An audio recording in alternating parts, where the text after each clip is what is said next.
बोलो सच्चे दरबार की जय। मेरी सच्चिया जो तो वाली माता तेरी सदा ही जय। जय माता दी। दुर्गा सप्तशती पाठ।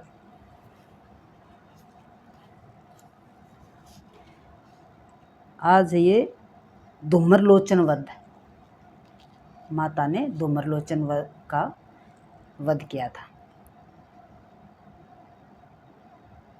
महर्षि मेधा ने कहा कि देवी की बात सुनकर दूत क्रोध में भरा हुआ वहां से ऐश्वर्येंद्र के पास पहुंचा और सारा वृत्तांत उसे कह सुनाया।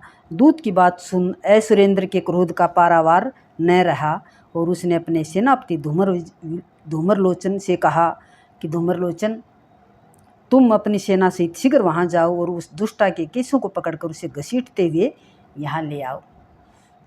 यदि उसकी रक्षा के लिए कोई दूसरा खड़ा हो, चाहे वह देवता, यक्ष तथा अथवा गंधर्व ही क्यों न हो, उसको तुम अवश्य मार डालना।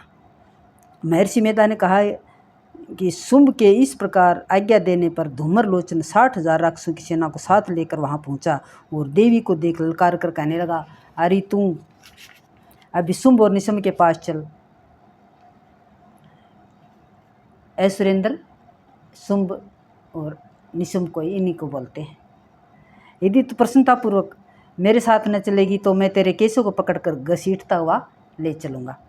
देवी बोली, ऐश्वर्येंद्र का भेजा हुआ तेरे जैसा बलवान यदि बलपूर्वक मुझे ले जाएगा तो ऐसी दिशा में मैं तुम्हारा कर ही क्या सकती हूँ। महर्षि मेधा ने कहा कि ऐसा कहने पर धूम्रलोचन उसकी ओर लपका, किंतु देवी ने उसे अपने हुंकार से ही भस्म कर डाला। यह देखकर असुर सेना क्रोध होकर देवी की ओर बढ़ी, परंतु अंबिका ने उन पर तीखे बाणों, शक्तियों तथा फर्शों की वर्षा आरंभ कर दी।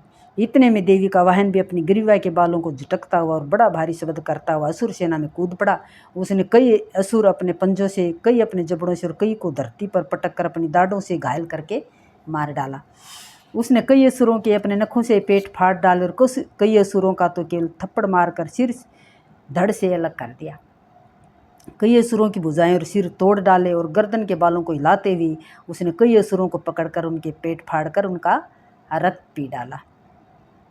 इस प्रकार देवी उस महाबलवान सिंह ने क्षण भर में उस असुर सेना को समाप्त कर दिया।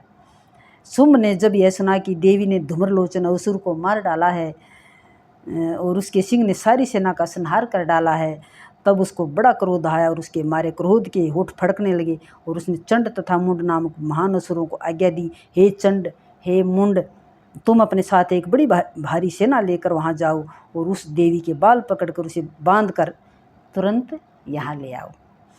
यदि उसको यहाँ लाने में किसी प्रकार का संदेह हो तो अपनी सेना से ही तो उससे लड़ते हुए उसको मार डालो, और जब वह दुष्टा और उसका सिंह उसके दोनों मारे जाएं तब भी उसको बांध कर यहाँ ले आना।